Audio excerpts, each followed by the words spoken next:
La grande synagogue de la Victoire à Paris fut inaugurée en 1874 sous le règne de Napoléon III. Cette synagogue consistoriale est l'emblème de la fidélité des Juifs à la nation.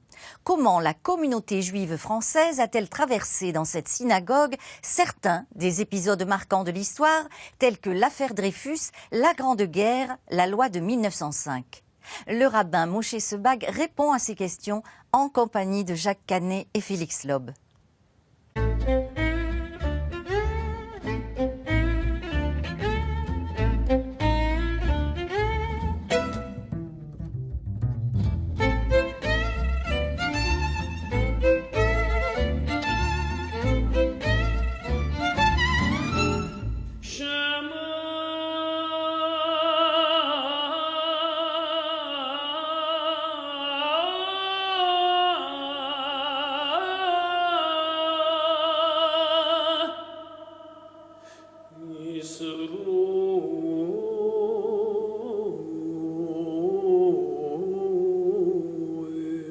Bonjour, nous trouvons aujourd'hui à la grande synagogue de la Victoire.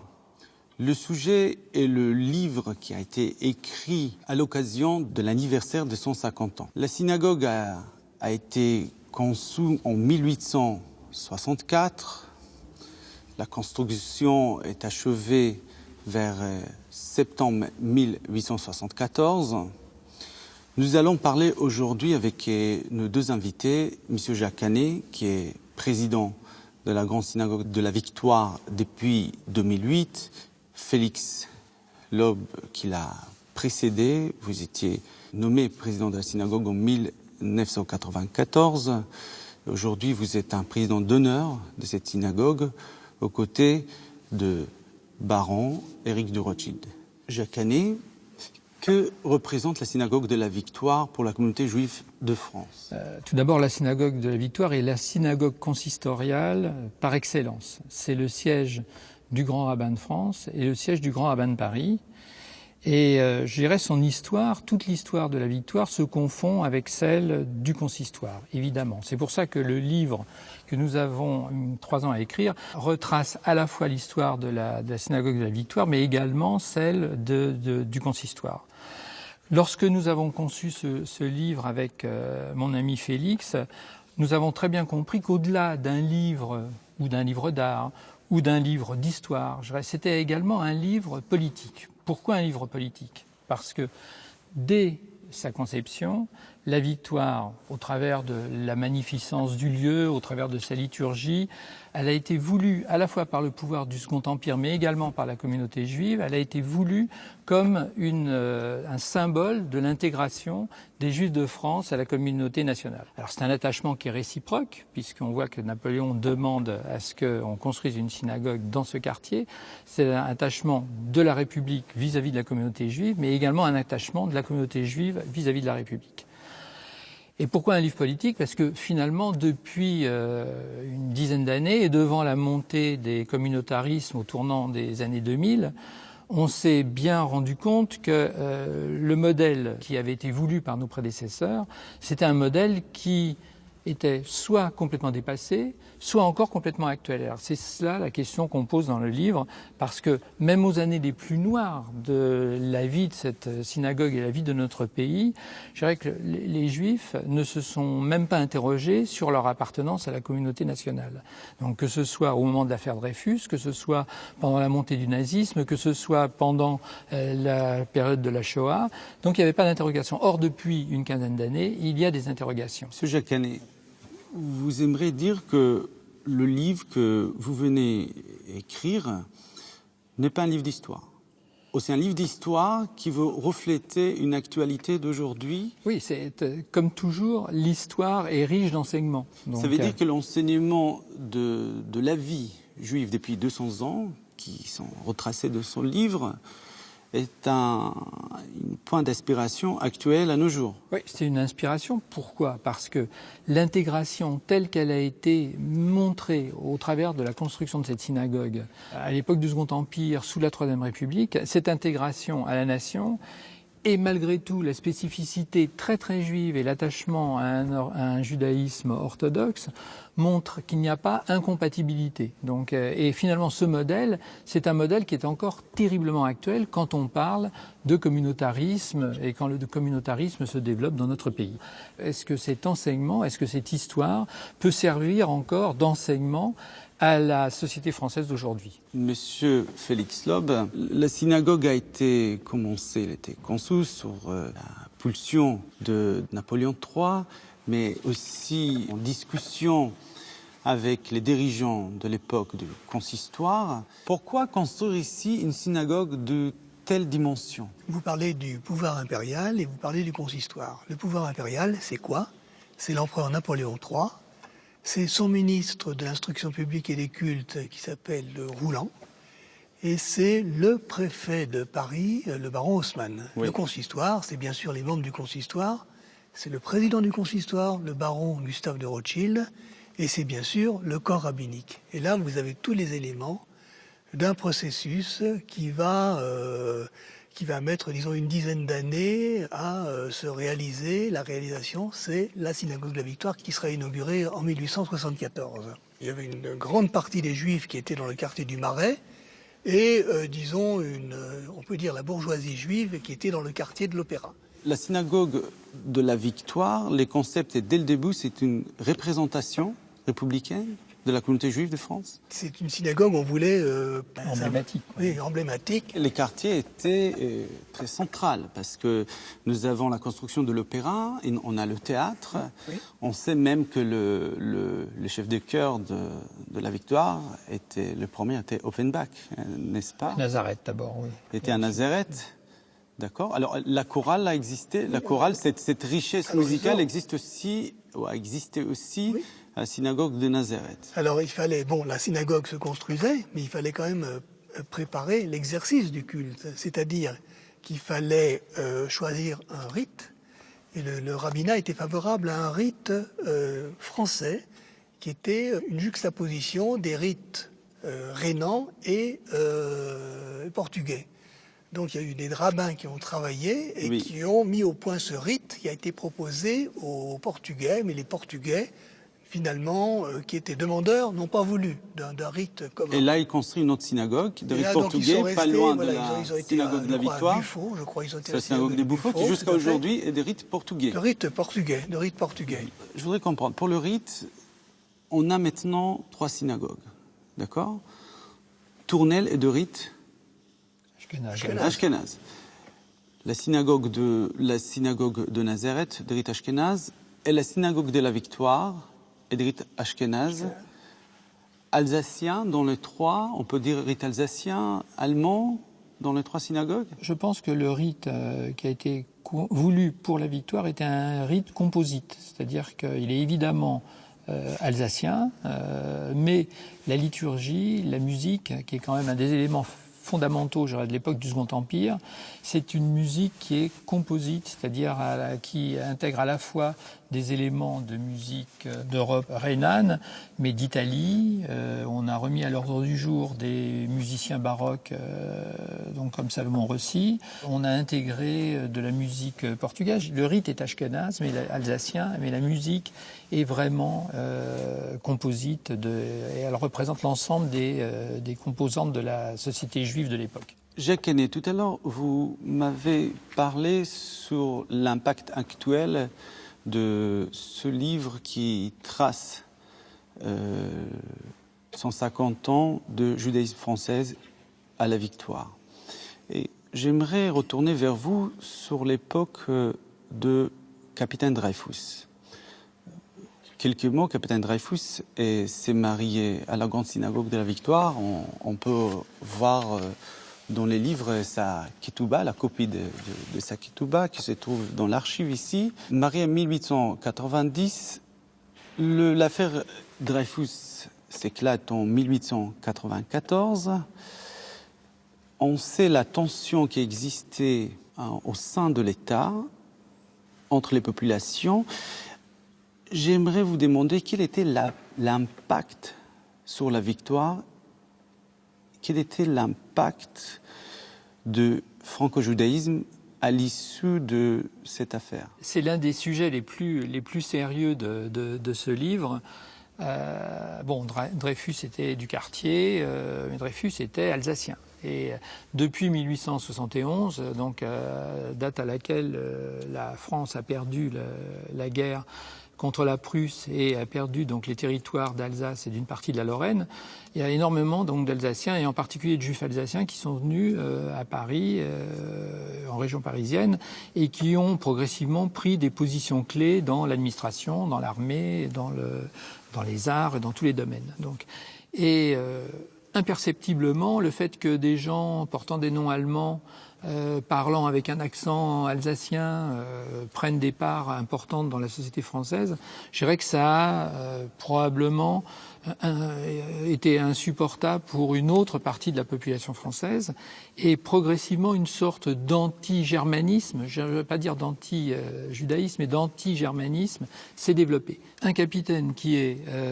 alsacien, donc qui est allemand entre guillemets, qui est pour les Français est un Allemand, un Allemand, plus... ne peut être qu'un traître. Donc l'affaire Dreyfus, elle démarre sur cette ambiguïté, c'est-à-dire sur cette ambiguïté, comment est-ce qu'on peut être français quand on porte un nom allemand et quand on parle avec un accent alsacien.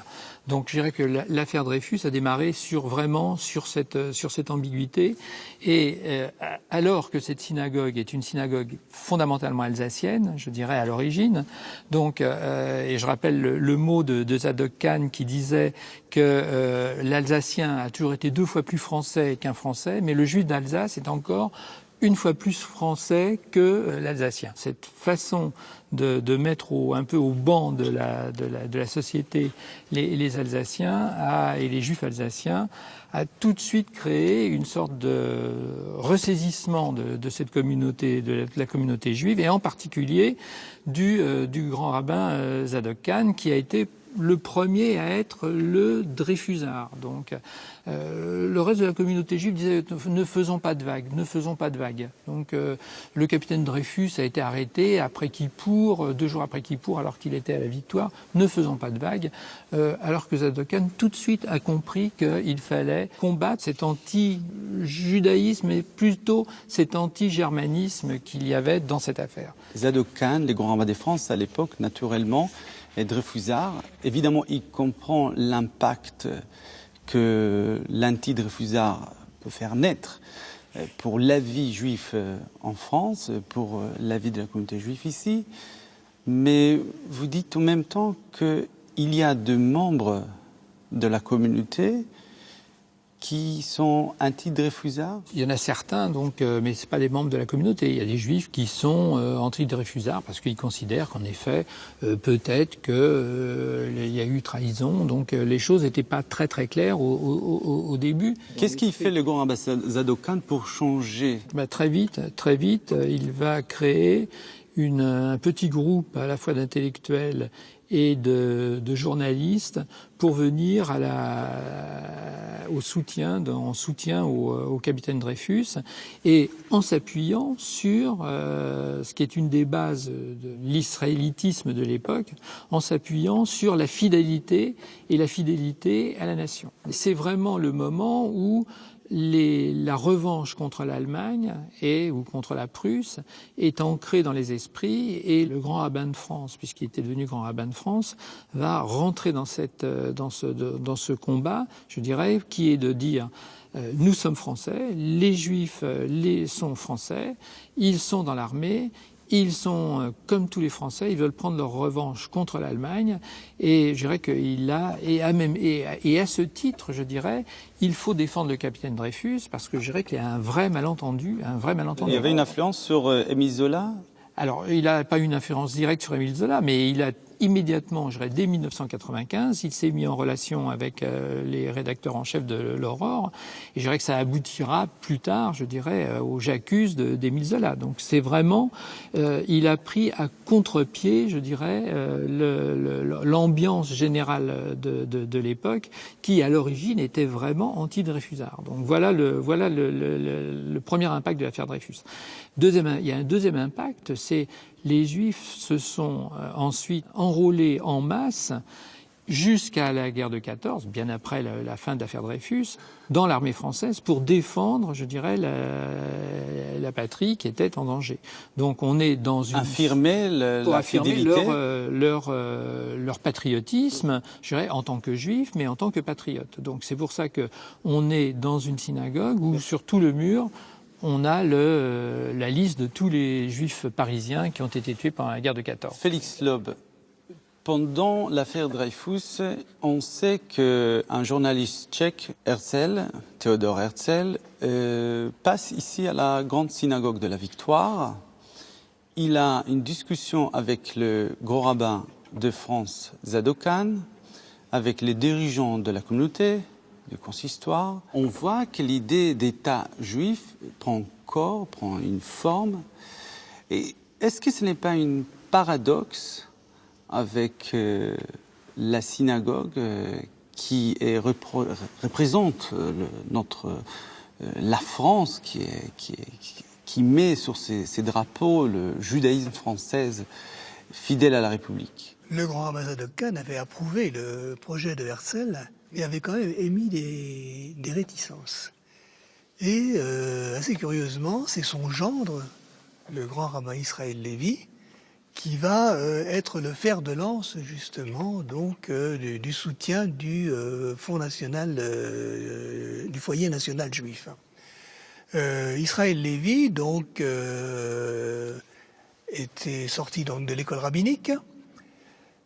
En 1920, il est élu grand rabbin du consistoire central et en 1925, il est délégué du judaïsme français à Jérusalem pour l'inauguration de l'université hébraïque de Jérusalem. En 1926, il revient et disons, c'est sur son initiative que se crée une association qui s'appelle Œuvre palestinienne des Juifs de France, dont l'objet est le soutien aux entreprises industrielles et aux entreprises agricoles, ainsi que, disons, à tout ce qui est social, dans le foyer national juif. Et il va être le moteur de cette association. Donc, il est grand rabbin de France, il siège à la Victoire, et il est donc le soutien principal. Donc, il dit le foyer, on est vraiment lié à ce foyer national juif. Oui.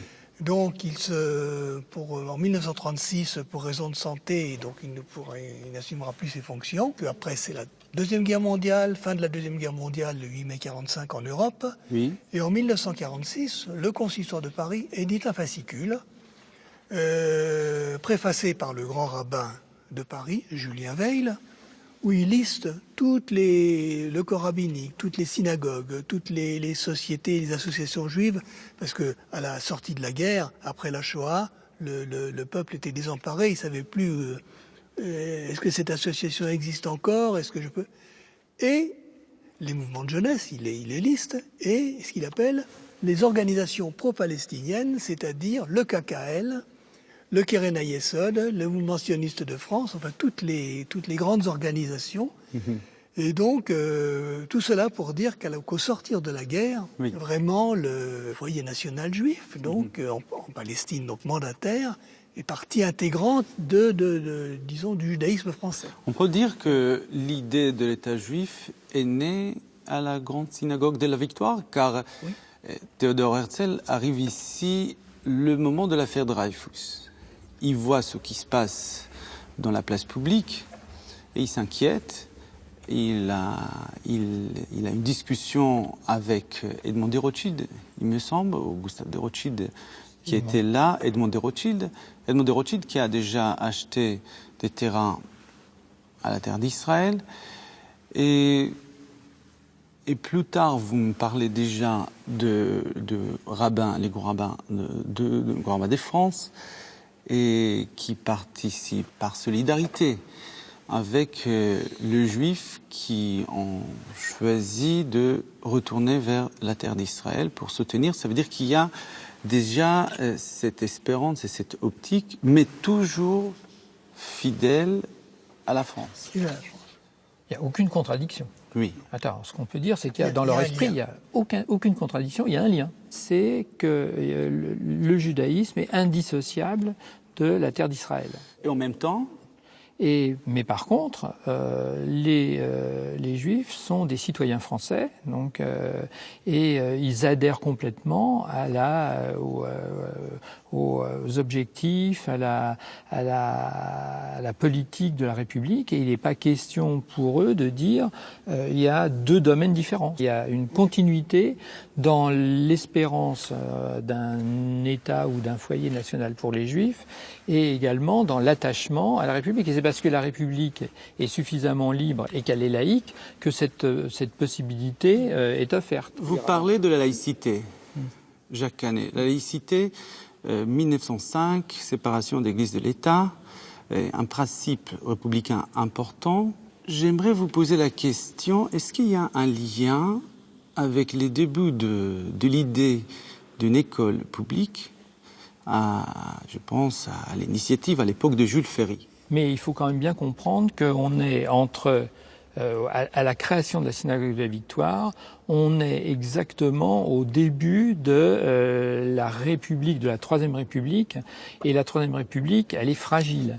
Pour la consolider, je dirais, le pouvoir politique estime qu'il faut renforcer, je dirais, et imposer même de force l'école publique avec Jules Ferry. Donc on va avoir une vingtaine d'années extrêmement difficiles en France où l'école publique va être imposée de force, l'usage du français dans les écoles imposé de force partout dans les régions, en Bretagne, au Pays Basque, etc. Cette guerre scolaire, c'est une guerre qui se faisait, je dirais, en plus avec le complet soutien du rabbinat à l'époque. Zadok Khan était partisan à 100% de l'école publique pour les jeunes juifs. C'est-à-dire qu'il fallait que les jeunes garçons et les jeunes filles aillent à l'école publique et soient de bons citoyens français, parce que c'est en étant de bons citoyens français qu'ils pourraient être également de bons, et en étant cultivés, qu'ils pourraient être de bons juifs. Cette question est très actuelle, mais je le pose dans l'angle historique du livre. L'intérêt du livre, c'est de faire le rapport entre cette période, qui est une période très très difficile, où on a imposé à la fois la laïcité à l'école et où on a imposé la loi de séparation entre l'Église et l'État. Il faut savoir que Zadok Khan, encore toujours lui, a été pratiquement le seul ecclésiastique français à l'origine à être favorable à cette loi de laïcité. Il n'en a pas vu l'aboutissement parce qu'il est mort un an en 1905, un an avant la promulgation officielle, mais je dirais que pour Zadok Khan, à juste titre, et c'est prémonitoire, il ne peut pas y avoir de liberté de culte dans un État qui n'est pas laïque. Donc, et il a été un des plus ardents défenseurs de l'école laïque et républicaine.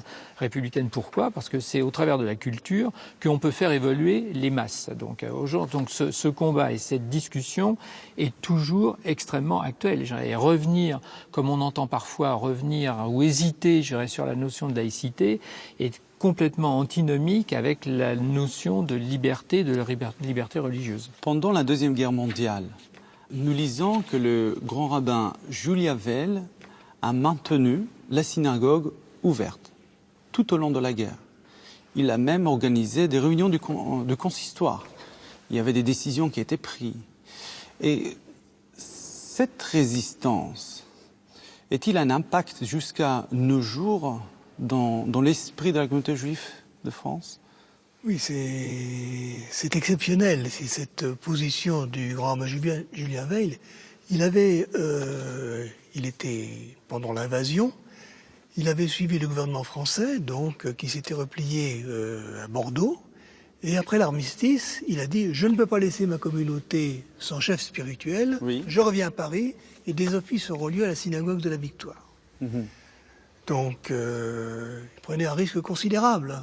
Les Allemands sont à Paris, évidemment. Ils sont à Paris. Et même... il y a les Gestapo qui, à un moment... Le SS Dannecker lui a demandé de constituer, de lui donner le nom de tous les Juifs, de constituer un regroupement des Juifs. Il a refusé. Il prenait un risque considérable. Il paraît qu'il a même brûlé tous les dossiers des Juifs convertis pour qu'on ne puisse pas savoir qui a été converti. Oui, tout à fait.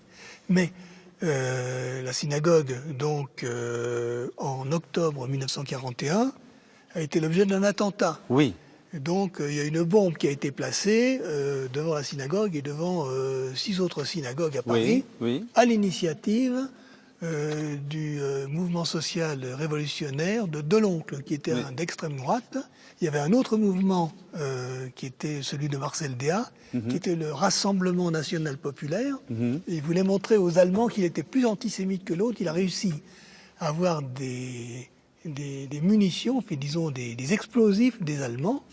Et donc, ces explosifs ont été placés donc, devant toutes les synagogues. Et le lendemain, quand les Allemands sont passés, ils ont dit bon travail, etc. Le grand rabbin Donc, ne craint pas que le Gestapo attend à la sortie de la prière. Oui, mais disons que là, effectivement, en 1943, enfin, entre 41 et 43, il y a eu la profanation de l'Aron HaKodesh, du Echal, puisqu'en fait, il y a un groupe d'extrême droite du PPF, Parti populaire français, qui est rentré et qui a déchiré, souillé, l'Arche sainte, et tous les rouleaux de la loi ont été vraiment, c'est bon.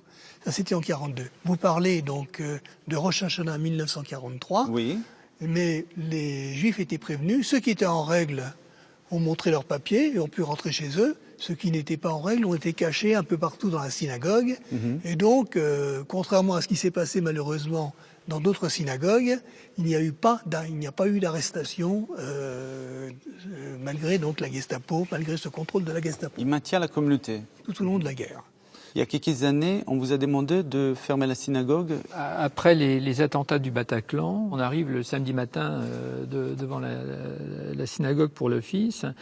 Et le service de sécurité nous dit non, la préfecture nous a demandé de fermer la synagogue, il n'est pas question qu'elle reste ouverte. Alors là, je dirais que mon sang et le sang de Félix n'ont fait qu'un tour. On est allé immédiatement au commissariat de police à côté, on leur a dit écoutez, la synagogue est restée ouverte tous les jours de septembre 1940 jusqu'à août 1944. Il y a eu des offices tous les jours, la synagogue n'a jamais été fermée. Il n'est pas question qu'aujourd'hui vous nous demandiez de fermer la synagogue. Vous allez venir sécuriser la rue, mais nous ouvrons la synagogue. Donc cet esprit, je dirais, on devait évidemment à des gens comme Julien Veil, qui ont eu le courage dans des périodes autrement difficiles de maintenir la synagogue ouverte en permanence. Le grand rabbin de France, Jacob Kaplan. Est-ce que vous pouvez me parler de sa présence importante pour la communauté juive de France après la guerre? Comme le grand rabbin Dreyfus avant lui, il était le chantre du judaïsme français. Et pour, je dirais, ramener les Juifs qui s'interrogeaient ou qui étaient vraiment complètement désespérés après la période de la Shoah, je dirais qu'il a fait deux choses, donc qui sont à mes yeux très très importantes.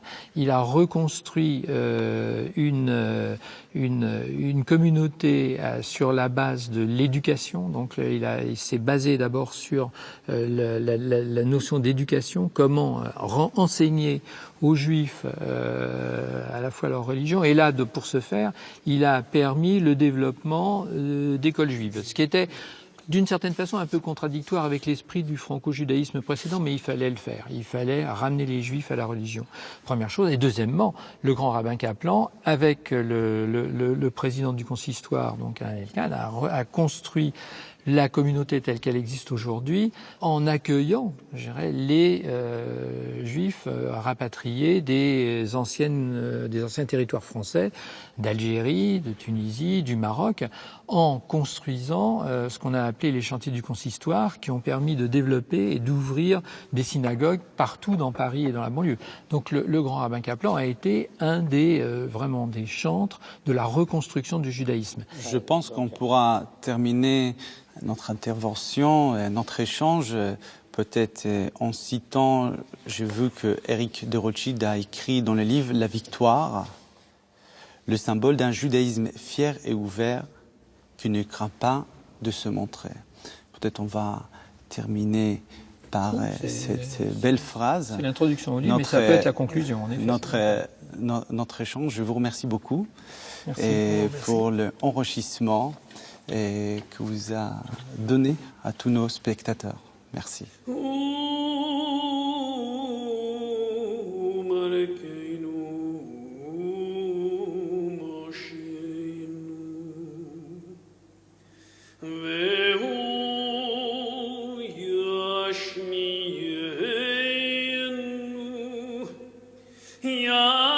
ישמיענו ברחמו ושניס ליהנה כל חיילים